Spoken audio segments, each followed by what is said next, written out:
Foi em Lyon, antiga colônia romana, fundada em 43 a.C., que a 3 de outubro de 1804 nasceu de antiga família lionesa com o nome de Rivail, aquele que deveria mais tarde se tornar mundialmente conhecido pelo nome de Allan Kardec. Filho de Jean-Baptiste Antoine Rivail e Jeanne Duhamel, residia com seus pais na Rua Sala, número 76.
No ano de 1814, Rivail foi transferido para a Suíça, onde completou a sua bagagem escolar no Instituto Pestalozzi de Yverdon, fundado e dirigido pelo célebre professor Johann Heinrich Pestalozzi. Descendente de uma família protestante, Pestalozzi estudou filosofia, direito e teologia. Foi jornalista e escritor, mas é no Instituto de Yverdon que ele encontrou seu verdadeiro destino, o de educador. No seu livro Canto do Cisne, ele nos confessa a influência decisiva que Emílio e o contrato social de Rousseau causaram em sua vida. Conforme nos conta Ackermann, que também foi aluno de Pestalozzi em Yverdon, o ensino ali era essencialmente heurístico, isto é, o aluno é conduzido a descobrir por si mesmo, tanto quanto possível por seu esforço pessoal, as coisas que estão ao alcance de sua inteligência, em vez de elas lhe serem ministradas dogmaticamente pelo método catequético. O Pestalozzi era uma criatura muito engajada no seu tempo. Ele tinha sido condecorado como membro honorário da Revolução Francesa, participava da vida política da Europa inteira, se correspondia com intelectuais, filósofos, artistas, era amigo de filósofos como Fichte, da Alemanha, Goethe, se correspondia com grandes imperadores, reis, intelectuais, enfim, era uma pessoa muito inserida no seu contexto social e político. E tinha ideias bastante avançadas para a época. Então, na verdade, a ida do menino Rivail para Yverdon foi uma marca muito forte na vida de Kardec.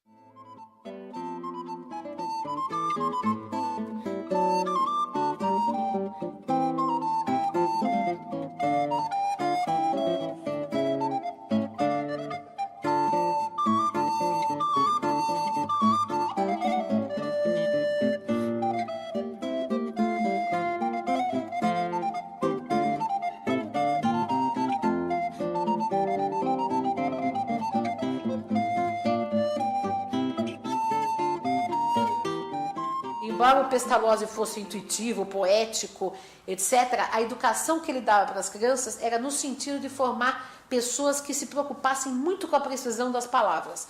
Ele dizia o seguinte, que ele não queria ter alunos que papagaiassem ideias sem significado. Ou seja, ele criticava muito a verborragia, falar demais e não falar nada, né? Que ele considerava um falso conhecimento, um verniz de conhecimento sem essência.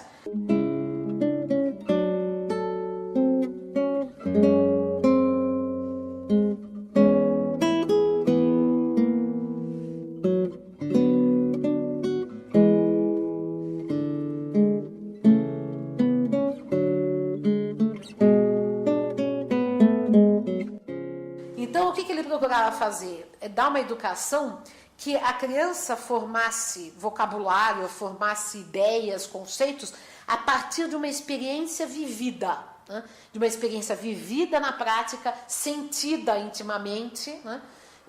E que ele chamava isso, em alemão a palavra é Anschauung, né? Que alguns traduzem como intuição, mas eu prefiro traduzir como percepção. Porque percepção o que é? Quer dizer, ele achava que a pessoa só formava uma ideia correta, precisa a respeito de uma coisa, se ela tivesse percebido, seja uma percepção externa, através da observação, fosse uma percepção interna também. Você se olhar, sentir algo, então você só podia compreender, por exemplo, a solidariedade, o amor ao próximo, se você sentisse isso.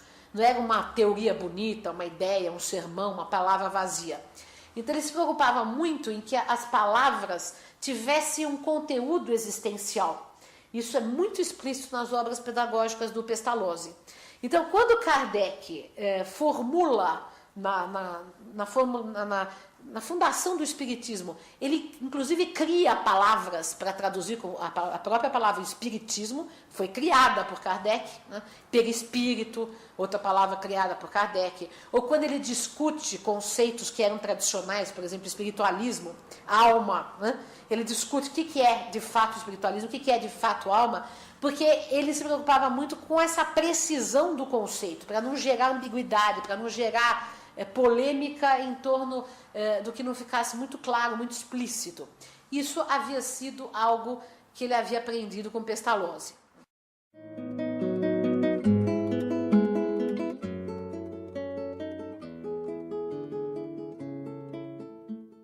Como é que Rousseau abre o livro Emílio? A primeira frase do livro Emílio, que é a grande revolução pedagógica de todos os séculos, ele é considerado o Copérnico da educação por causa desse livro, né?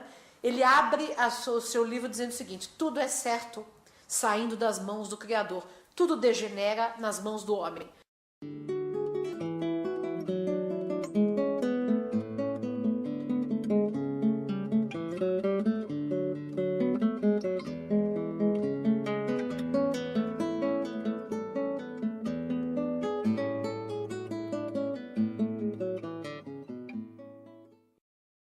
Comênio, século XVII, Rousseau, século XVIII, Pestalozzi, século XVIII, século XIX, Rivai, depois Kardec, século XIX. Né?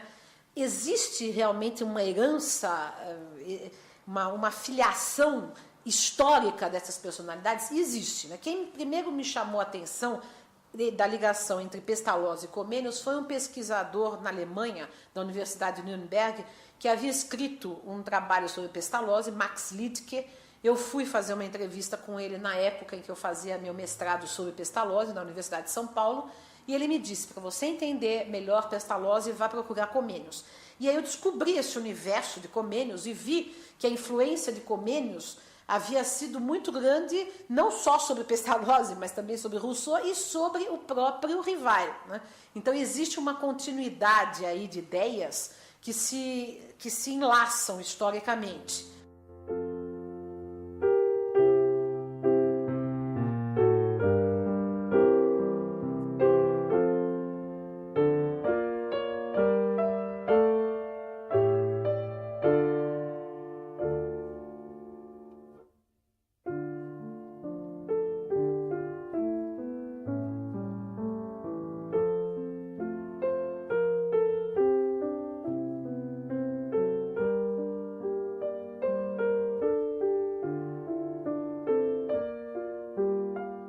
Em janeiro de 1823, Rivaio vivia em Paris, na Rua de la Harpe. Com apenas 18 anos de idade, o jovem professor colocara em prática sua vocação ao magistério e se preparava para lançar o primeiro de uma série de livros pedagógicos. Aos 24 anos, Rivai escreve um plano de melhoria da educação pública na França, com ideias muito avançadas para a sua época, ideias, algumas delas ainda hoje atuais, né, porque fazem críticas ao sistema tradicional de ensino, propõem uma escola diferenciada, propõem a necessidade da formação de educadores, e principalmente a ideia de uma ciência da educação, coisa que não havia na época. Isso só foi surgir 100 anos quase depois do Kardec, né, do Rivai, de quando ele escrevia esse texto. Então, ele estava muito adiantado e militando pela democracia da educação, ou seja, pelo acesso da massa à educação pública, que era um ideal da Revolução Francesa, que era um ideal de Pestalozzi. Em 1828, Rivail residia na rua de Vaugirard, número 65, em Paris.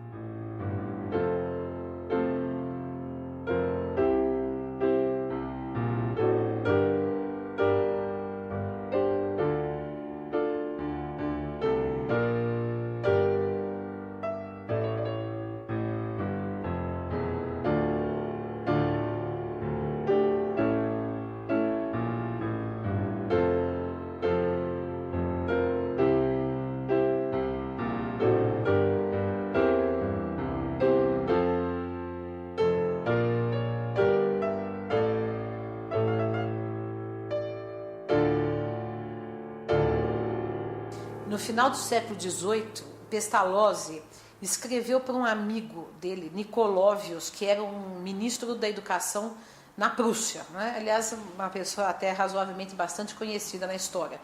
E ele escrevia o seguinte, que ele se sentia, ele Pestalozzi. O Pestalozzi era uma criatura muito intuitiva e muito afetiva também, muito emotiva.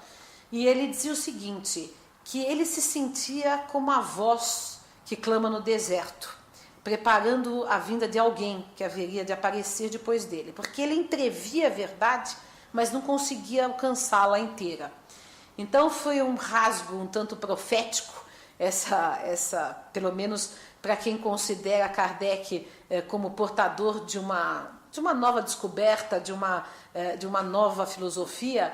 Essa previsão de Pestalozzi teria sido assim um rasgo profético no sentido de ele estar preparando mesmo o caminho de Kardec.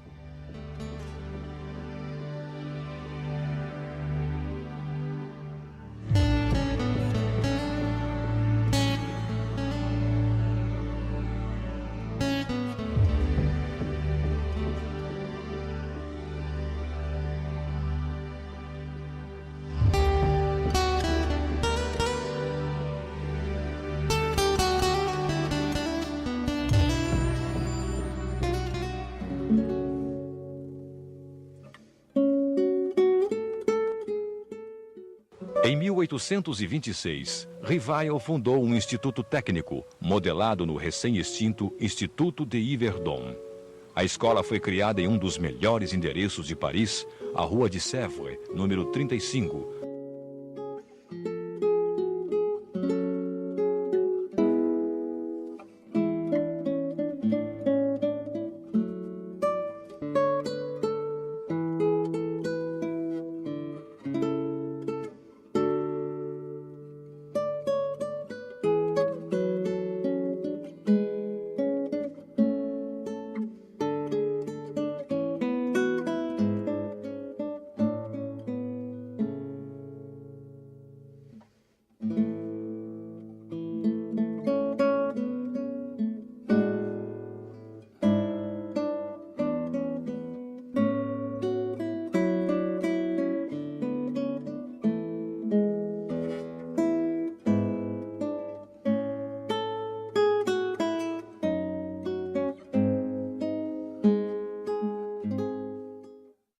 Menino Rivail teve uma educação científica, porque essa valorização da experiência, da observação empírica das coisas foi importante para a formação de um espírito arguto, observador, perspicaz, que se interessa pelos fenômenos naturais, pelos fenômenos sociais, pelos fenômenos políticos, enfim, por todo quanto é tipo de fenômeno que você tem que observar, olhar para a realidade, né, e perceber o que está acontecendo. Isso foi muito importante para a abordagem do Kardec depois na parte dos fenômenos espíritas, né?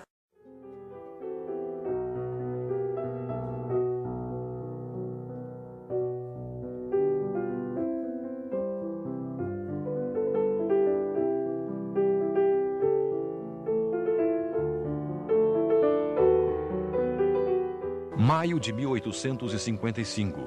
Residência da senhora Pleine Maison, na Rua de Lagrange Batelier, número 18. Foi aí que, pela primeira vez, Kardec presenciou o fenômeno das mesas que giravam e alguns ensaios de escrita mediúnica.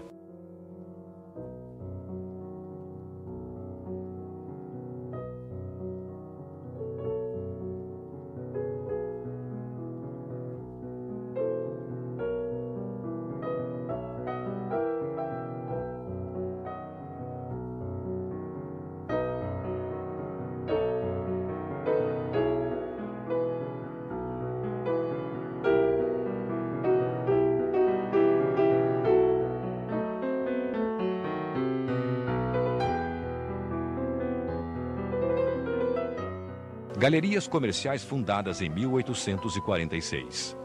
Kardec, como todos os parisienses da época, usavam estas passagens para ter acesso aos grandes boulevares, assim como a Rua de Lagrange Batelier.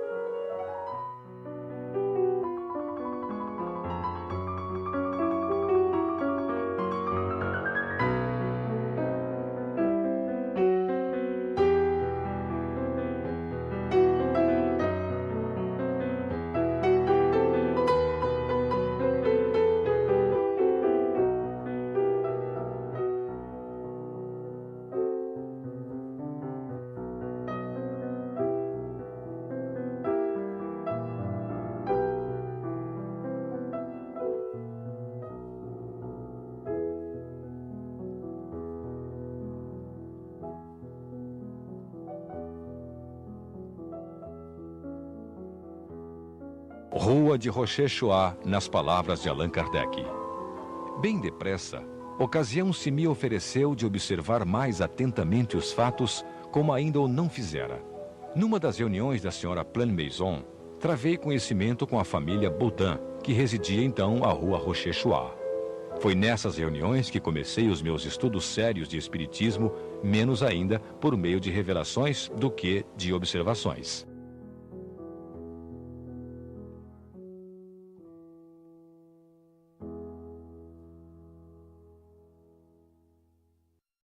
Uma informação muito interessante que o antropólogo francês, o François Laplantine, no seu livro La Table, le livre et les esprits, que é a mesa, o livro, os espíritos, vai dar uma informação preciosa, dizendo o seguinte, que os espíritas fundaram a primeira liga de ensino na França, que depois daria origem à Liga Nacional pelo Ensino Público na França, foi fundada por 5 pessoas.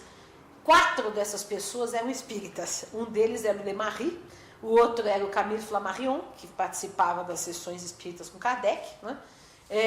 E o único que não era espírita era o Jean Massé, né? Os outros eu não me lembro os nomes, mas de 5 pessoas que fundaram, 4 eram espíritas. Então os espíritas de início, né, porque nesse ritmo de Kardec, tinham uma militância social importante.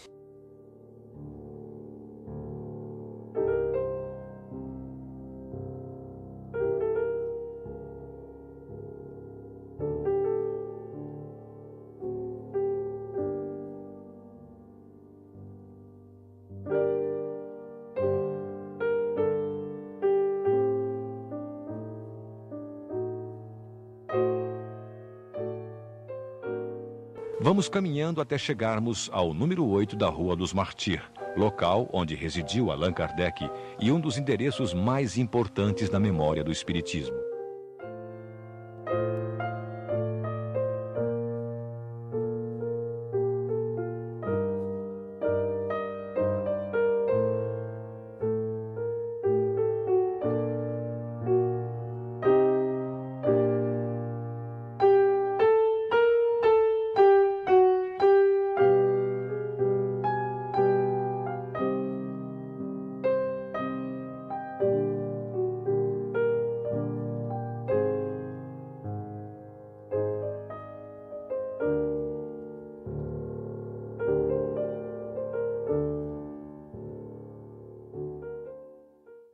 No segundo andar deste prédio, residência e local de trabalho de Allan Kardec durante a criação do Livro dos Espíritos.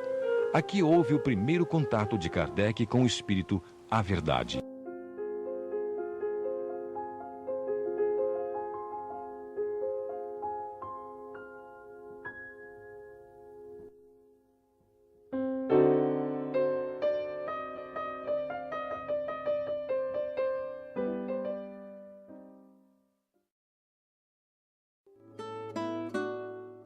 No ano seguinte, 1856, frequentei ao mesmo tempo as reuniões espíritas que se celebravam à rua Tiquetone, em casa do Sr. Rustam e Srta. Jafé. Eram sérias essas reuniões e se realizavam com ordem, nos conta Allan Kardec.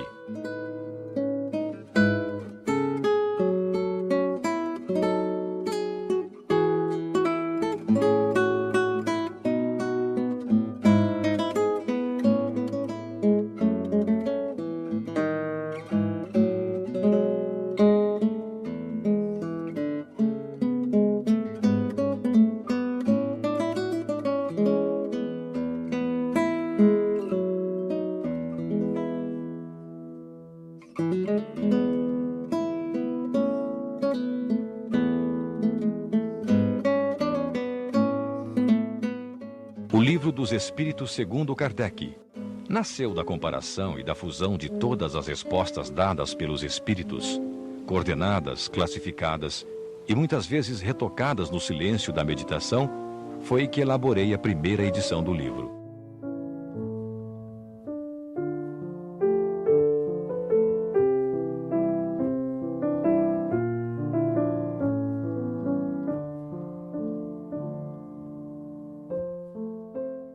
No dia 18 de abril de 1857, sábado de primavera, o Livro dos Espíritos e Allan Kardec foram pela primeira vez apresentados ao público na livraria Danty, aqui na Galeria de Orléans, no Palais Royal, em Paris.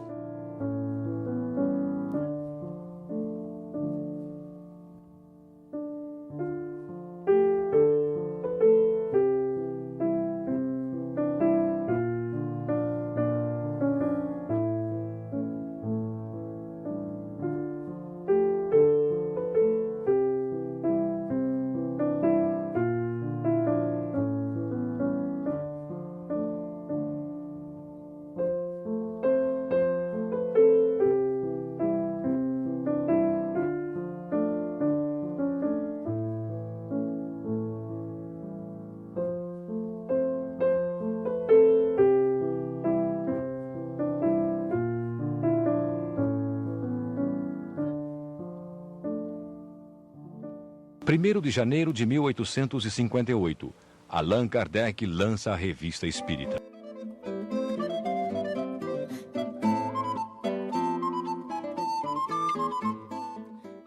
Palais Royal, memória viva do Espiritismo. Nesses jardins e galerias, Allan Kardec viveu os primeiros momentos do Espiritismo.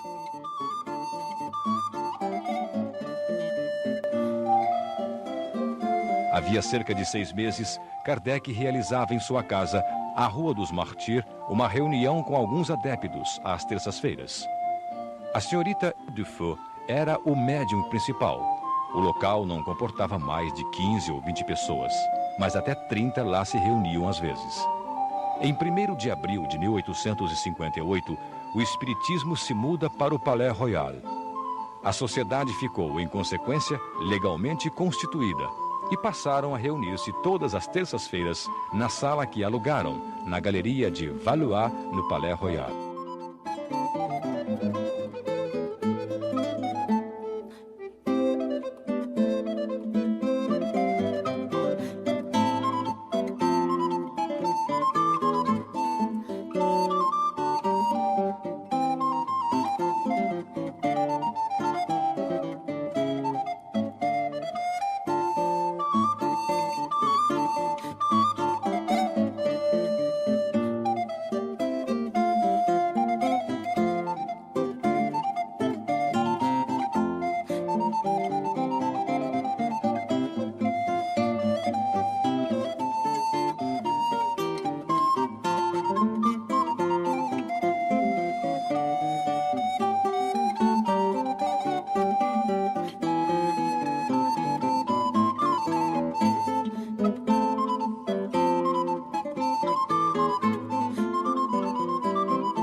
O imperador Napoleão III, cujo interesse pelos fenômenos espíritas não era nenhum segredo, mandou chamá-lo várias vezes e com ele manteve longas palestras em seu palácio acerca das doutrinas expostas em O Livro dos Espíritos. Hoje, os restos do palácio e de seus jardins estão incorporados ao famoso Louvre, por onde passeiam nossos olhos neste momento. O Livro dos Espíritos, lançado na Paris de 1857, foi considerado revolucionário e de vanguarda por influentes intelectuais da época. A Cidade-Luz vivia o apogeu de capital cultural do mundo. Allan Kardec, ou professor Rivail, foi um burguês liberal e pertencia à geração de socialistas utópicos. Para criar uma nova humanidade, pensava ele, seria necessário criar uma nova criança. E para isto, teremos que confiar na ciência. Apliquei a esta nova ciência o Espiritismo, um método experimental.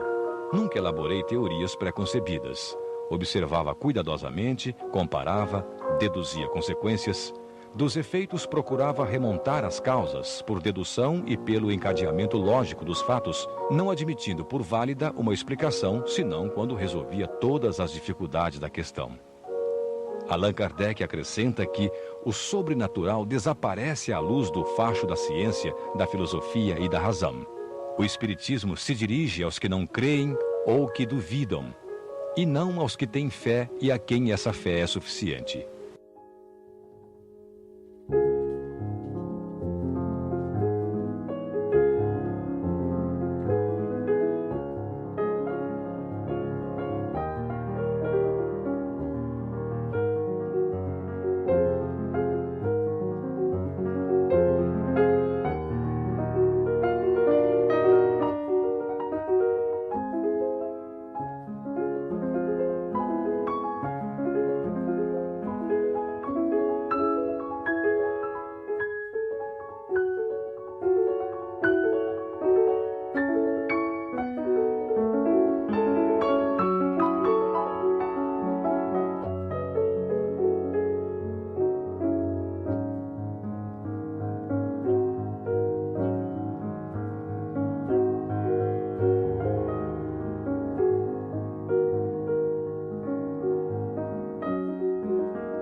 O espiritismo veio da França em francês, em primeiro lugar, né?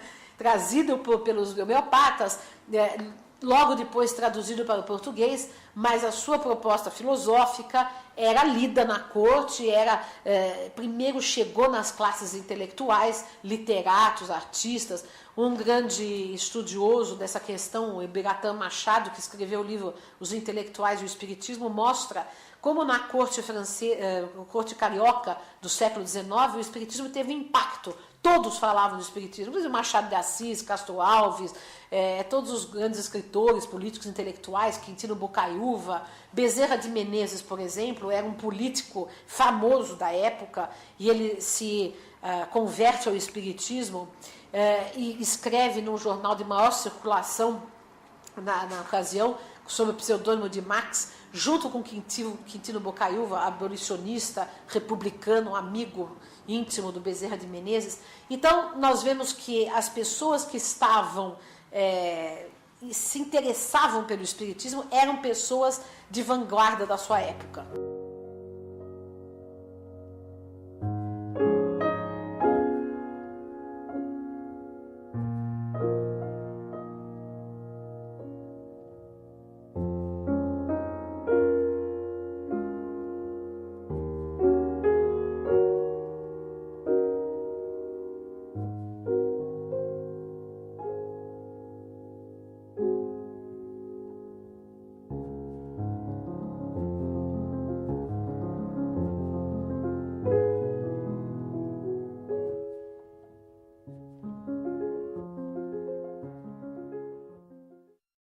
Foi aqui que nasce a ideia de que a educação poderia ser transformada através da abordagem espírita, entendendo-se educação espírita, não educação doutrinante, catequista, não é, do espiritismo, de se fazer uma catequese, uma imposição do espiritismo.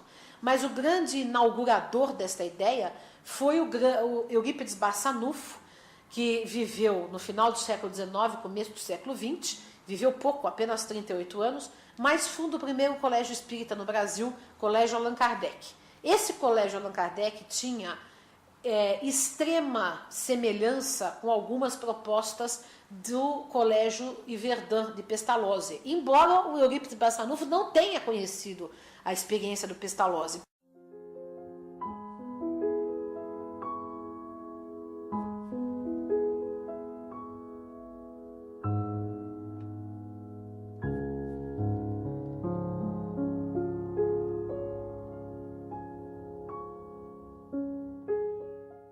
O Eurípides Barçanufo era membro da Comissão por Instrução Pública da sua cidade natal, em Sacramento, vereador que lutava pela educação igualitária e pública. A sua escola era gratuita, porque não fazia uma exploração comercial da educação, não era para as elites, era para o povo. A Amália Franco, idem, era uma mulher feminista que batalhava pela igualdade da condição da mulher na sociedade, numa época, por exemplo, em que as mulheres que davam, entre aspas, um mau passo na vida, só tinham dois caminhos, ou o convento ou a prostituição. Ela propõe a profissionalização da mulher, então ela cria cursos profissionalizantes, abrigo para as mães solteiras, para que elas pudessem se autossustentar, causando escândalo na sociedade de então.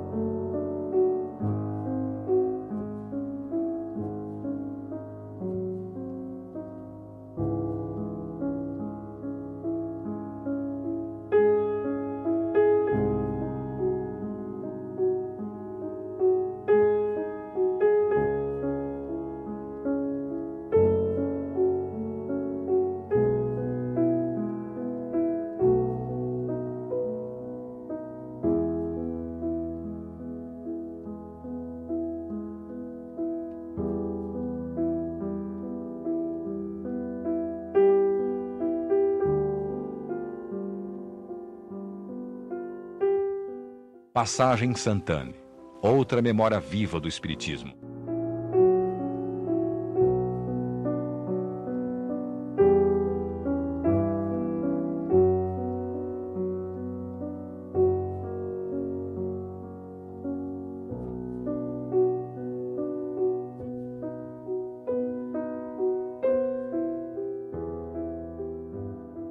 A partir de abril de 1860, a Sociedade Espírita de Paris e a Revista Espírita tinham como nova sede o seguinte endereço: Rua Sainte-Anne, 59, Passagem Sainte-Anne, primeiro andar, porta da esquerda.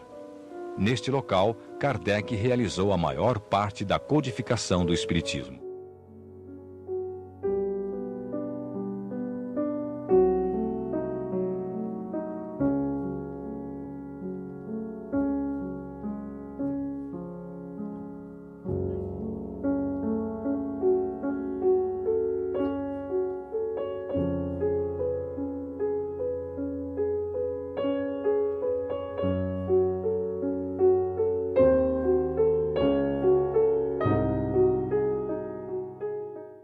Foi um educador que fundou essa doutrina, codificou, como querem os espíritas, mas enfim, organizou esse sistema de ideias, que hoje se chama espiritismo, e que ele chamou de espiritismo, e tem um cunho eminentemente pedagógico, essa filosofia, exatamente porque ele era um educador.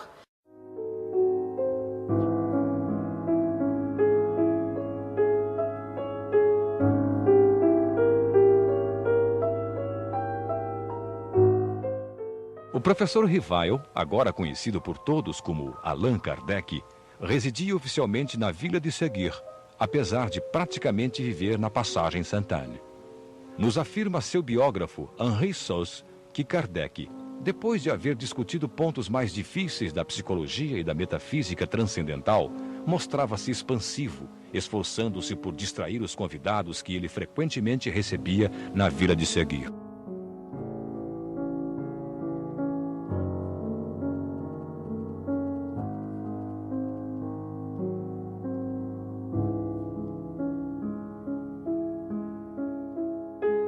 O Espiritismo é uma proposta cultural, filosófica, pedagógica, sobretudo, porque, primeiro, que encara o homem como um ser em permanente evolução. Então, ele não é herdeiro de um pecado e nem está precisando de uma salvação. E nem precisa de intermediação num possível projeto de salvação. Ao contrário, ele está engajado num projeto de educação, porque nós somos espíritos em constante aprendizado, estamos indo para o caminho da perfeição, e o Espiritismo reconhece no ser humano, dá ao ser humano a jurisdição de si mesmo. Ele é responsável pela sua educação, pela sua evolução. Ele não depende de intermediações divinas, hierárquicas, religiosas, nada. Ele é responsável por si. Então, nenhuma doutrina religiosa, filosófica, científica reconhece tanta autonomia no homem quanto o Espiritismo. Porque essa autonomia não se limita também à vida terrena, ela transcende, né? Uma autonomia espiritual para a eternidade. O homem vai construindo a si mesmo no decorrer de múltiplas vidas num projeto de educação transcendente. Essa é a visão cósmica que o Espiritismo propõe. Então o educador Rivai se transforma do educador Kardec, que se ele antes propunha como Rivai uma educação das crianças para o aqui e agora, como Kardec, ele propõe uma educação do espírito para o aqui e para o além, para o agora e para o infinito, como um projeto permanente de evolução da humanidade. E eu acho que essa é uma abertura muito grande, porque nós introduzimos o elemento religioso, sim, de contato com a divindade, de sentimento de unidade, né, divina que nós temos com a natureza, com Deus, com toda a criação, né, mas sem nos perdermos nesta anulação do indivíduo, que geralmente o cristianismo tradicional, né, porque nós também, o Espiritismo também se considera cristão, mas dentro de um cristianismo de releitura, né, do cristianismo, uma releitura mais livre do cristianismo. Então, dentro dessa concepção, o homem ele assume a sua posição de criador, de co-criador, né, de construtor do seu próprio destino espiritual, livre, com o direito e o dever de se autoconstruir, de se educar, de evoluir, participando ativamente da construção social, política, da vida, quer dizer, engajado na sociedade, interagindo com ela, indo e vindo em processos reencarnatórios, mas sempre interagindo com a matéria para um dia atingir a perfeição.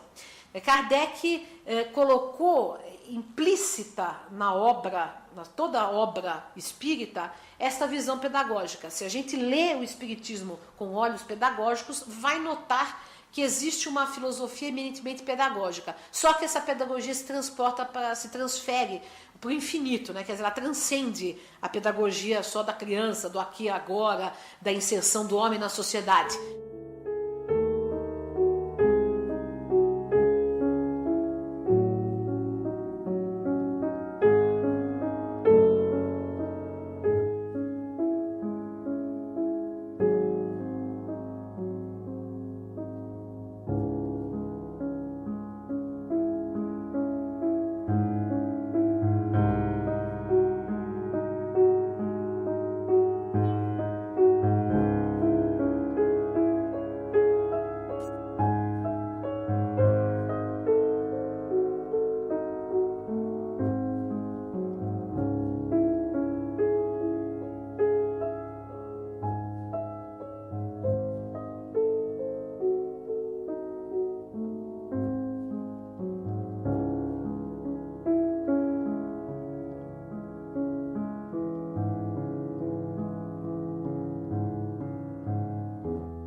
Brasil, o espiritismo tomou muito cedo uma visão bastante religiosa, né? Nós temos, por exemplo, o caso do Olímpio Teles de Menezes, na Bahia, que fundou o primeiro periódico espírita no Brasil, Ecos do Além Túmulo, que é comentado na Revista Espírita 2 meses depois da morte de Kardec pelo seu sucessor, Lemarie.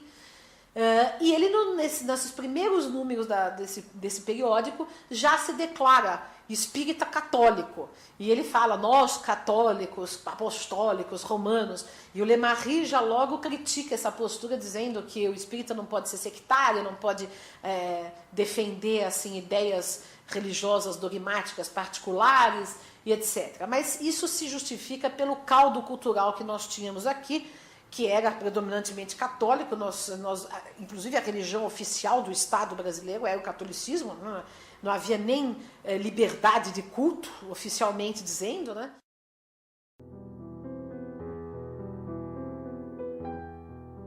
Em março de 1870, os despojos mortais de Allan Kardec foram transferidos para o cemitério do Père-Lachaise, em Paris.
Então, o espiritismo entendido como proposta pedagógica, eu acho que é a grande mensagem de Kardec.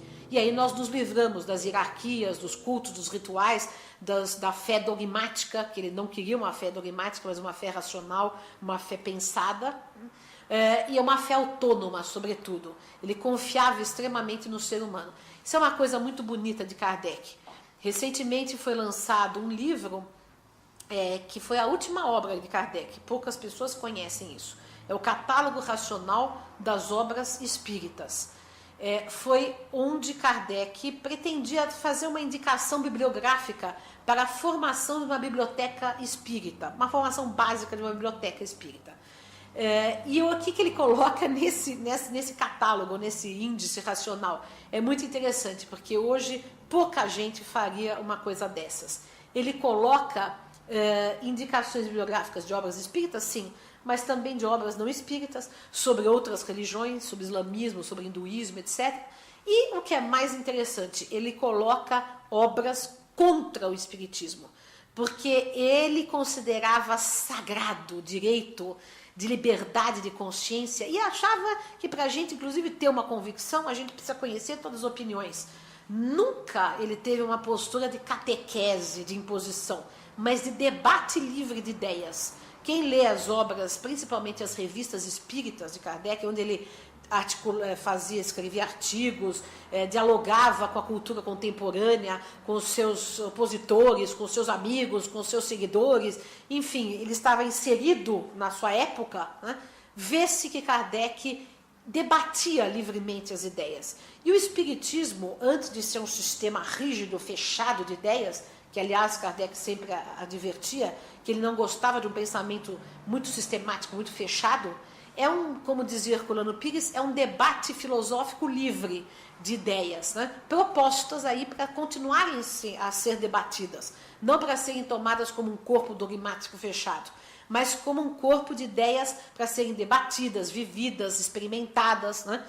Praticadas, e sobretudo sentidas, e não para serem fechadas num corpo de dogmatismo fanático.